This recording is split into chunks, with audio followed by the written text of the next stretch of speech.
নেই, শুকাইয়া গেছে। এটার পাশাপাশি আপনার হলো এই দূর থেকে দেখা যাচ্ছে শিমুল বাগান। শিমুল বাগানের ফুল ঝরে গেছে। আপনাদের জঙ্গলে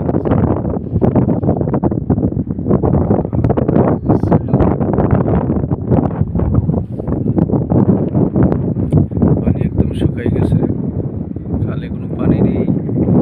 এই হইল ইন্ডিয়ার মেঘালয় রাজ্য।